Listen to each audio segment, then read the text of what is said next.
Hey, Riddle here. So this is going to be a venting video. Sorry to put you through this, but it's one of the reasons I have YouTube. I use it for therapy because the world is so crazy that it just helps. Okay, so usually my artwork, I mat and frame myself because it's really expensive. And I have a lot of art and make my own art. So over the years, I lived in an area that people actually collected nice art, and you could go to the thrift store and you could find these really high quality frames and just buy them, pop out the backs, customize the matting and put your art in it, and it was great. But where I live now, it's not the same class of people. They just don't really buy art, and a lot of even the most expensive homes around here have completely empty walls and really cheap furniture. Which is, I'm not criticizing I'm not criticizing people if it's not in your budget or you're not clever enough to make that happen. But if you're going to have like a really expensive big house, you might want to consider if you can properly decorate and furnish it also, so it doesn't look obviously culturally starved. That being said, I decided that I would bite the bullet and I would just treat myself and take the work to a framer and allow them to go ahead and mat and frame the artwork. Fast frame in Capitola, California. So they had great reviews. I checked them out online, made the time. I had two prints. One beautiful print that I bought in a museum in Christchurch, New Zealand.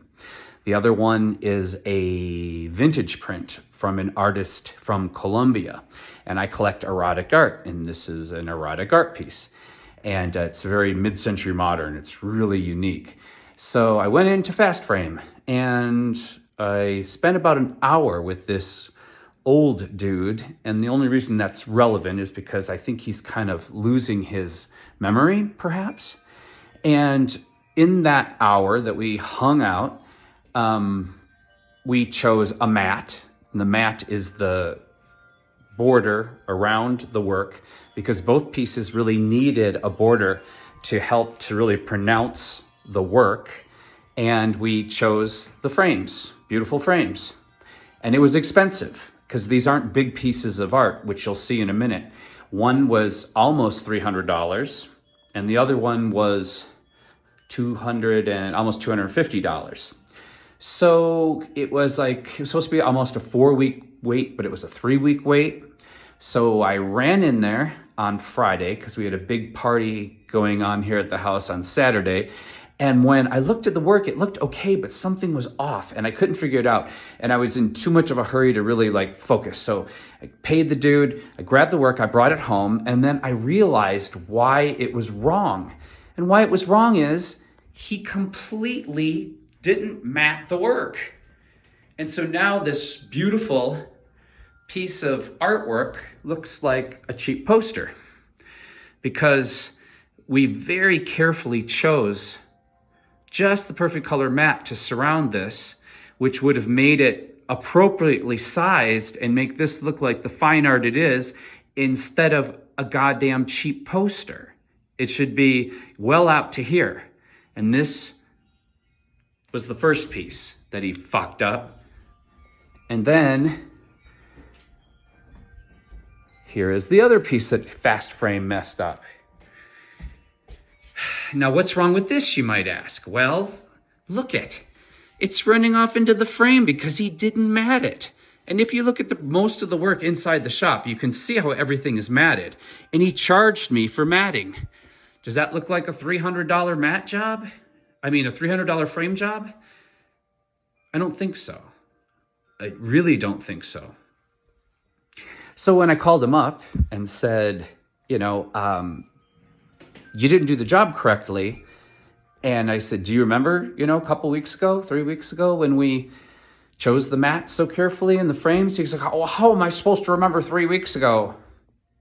Red flag. And then he starts talking to me like I'm the idiot. He's like, I said, well, what are you going to do about this? How are you going to take responsibility for this? And this is a thing that's driving me crazy. And especially in the area that I live in, that people mess up. And I understand people make mistakes, but then they don't want to take responsibility for it. And they make you look like the asshole. Like you're the asshole because they did the job wrong, because their egos are so weak and their character's so weak that they can't just man up or woman up and do the right thing. The level of cognitive dissonance is shocking. It's just shocking. And just spend almost $600 for something that's just done wrong. So the best he would offer me was that he would redo it. But, I can't just stretch the frames, he said to me. And I said to him, I think I made it pretty clear. I got a pretty big art collection and I'm not an idiot. But I didn't make the mistake. So that's the best you can do, is that you're going to redo the work at cost. So you're going to actually charge me more money. And I said, well, that's very unfortunate. And I hung up on him.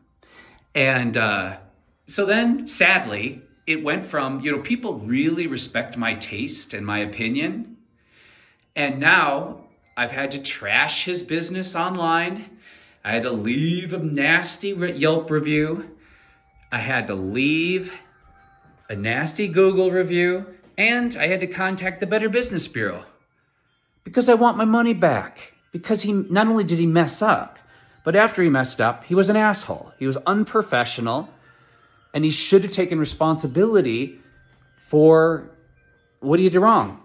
Now, the thing that is upsetting also is when you look at the receipt, he didn't put the matting on the receipt. And that's why he forgot. Because he was, thinking I'm so cool and I'll remember and do. I don't know what his mindset was, but he didn't put the matting in the description on the receipt. And that was also his rebuttal when I said, this isn't a $250 job and that's not a $300 job. Like, where's the matting? So we'll see what happens next. Like, Better Business Bureau told me they've received my complaint and they're going to reach out to him. To be continued. But he's messed with the wrong person, because I have a lot of time.